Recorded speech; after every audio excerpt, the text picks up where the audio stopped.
Hi, welcome. Today's question is, how do you express your true self? So how do you express your true self? And when I was reflecting and preparing this, I was actually reminded of when I was at university, because I remember one evening being in the library studying away, and a couple of the lads in my class came up to me and they said, "You won't believe this, but we thought it was you. There's somebody in this university that is the spit of you, and they look like you." And so we played a trick thinking it was you. And we frightened the life out of this person who wasn't you. What they had done was, I'm very jumpy, so it's really easy. Well, I sneak up on people sneak up on me, and I jump as well. And they had done that and realized it wasn't me, it just was somebody who looked like me.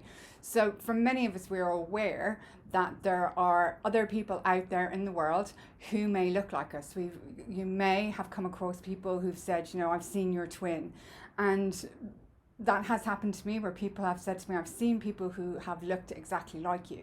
In the same respect that we can see people who look like us, we can also meet people who mirror us. So they have the same kind of essence. And some people might call this soulmate, some people might look at it different ways, but it's about they're mirroring us, our essence are alike. And it can be both a positive thing, and it can be both negative, not really the right word, but it can bring up stuff. So in a positive way, when we see a mirror or we get involved in a situation, we can really become congruent, be really in alignment with that person. Our laugh sings, our comedy sings. There's an underlying kind of familiarity with the person that we're not quite too sure about how it's there, but there's an essence that very much aligns. And when it's working in the light aspect of what we would look at in archetypes, it's very much a mirror of our internal world, and it can bring out more of our self-expression. So when we're in that environment, we can start to really overcome challenges, we can start to really shine, we can become really grounded. But in the same respect, we can also end up being triggered by individuals. And when we get triggered, we can go into the negative aspect or the shadow aspect of ourselves, or we can not be triggered by seeing it in somebody else, where we might go from being that bubbly, outgoing person to actually having an experience where somebody is mirroring behavior or triggering us into a past experience, and we can be projecting that underlying experience onto somebody else.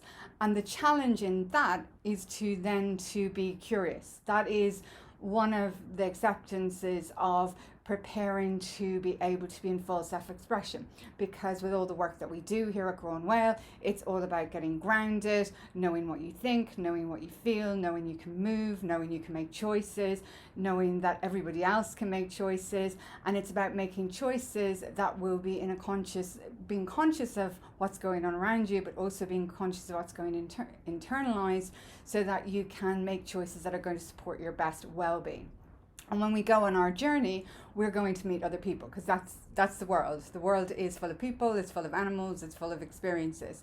So it's about coming into sync with those, to being curious, not only about where we can have light aspects, where our essence match with people and we feel all very happy and jovial.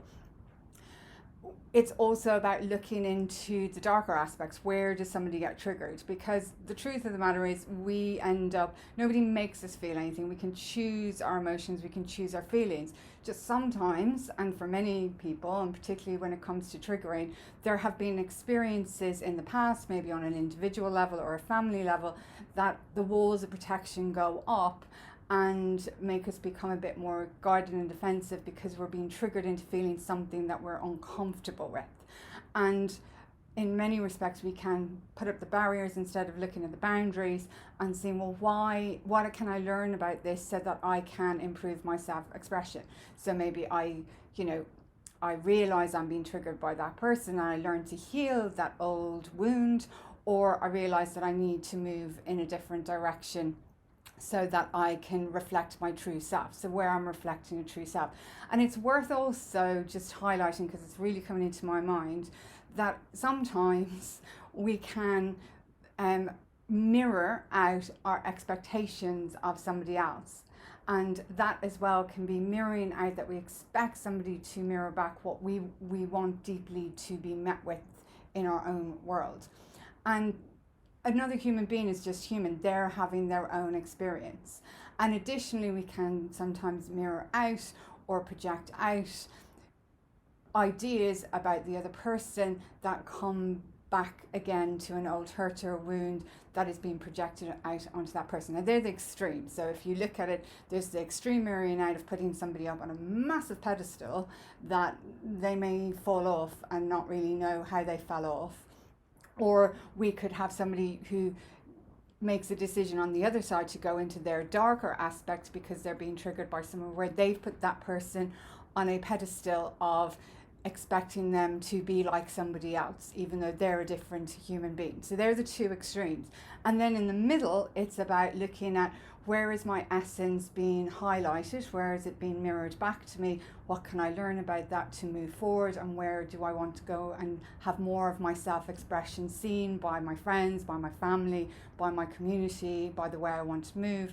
And additionally, where am I ending up triggering into mirrors of, I'm not at my full essence, I'm being more in my shadow, I'm being more quiet or timid or hiding away from what will bring me forward.